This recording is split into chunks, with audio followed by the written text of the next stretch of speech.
عبد الرحمن بن غنم اشعری نے بیان کیا، کہا کہ مجھ سے ابو عامر رضی اللہ عنہ یا ابو مالک اشعری رضی اللہ عنہ نے بیان کیا، اللہ کی قسم انہوں نے جھوٹ نہیں بیان کیا کہ انہوں نے نبی کریم صلی اللہ علیہ وسلم سے سنا۔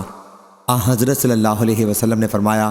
کہ میری امت میں ایسے برے لوگ پیدا ہو جائیں گے جو زناکاری، ریشم کا پہننا، شراب پینا اور گانے بجانے کو حلال بنا لیں گے، اور کچھ متکبر قسم کے لوگ پہاڑ کی چوٹی پر اپنے بنگلوں میں رہائش کرنے کے لیے چلے جائیں گے۔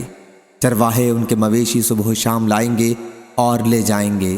ان کے پاس ایک فقیر آدمی اپنی ضرورت لے کر جائے گا تو وہ ٹالنے کے لیے اس سے کہیں گے کہ کل آنا، لیکن اللہ تعالیٰ رات ہی کو ان کی سرکشی کی وجہ سے ہلاک کر دے گا، پہاڑ کو ان پر گرا دے گا اور ان میں سے بہت سوں کو قیامت تک کے لیے بندر اور سور کی صورتوں میں مسخ کر دے گا۔ صحیح بخاری حدیث نمبر 5590۔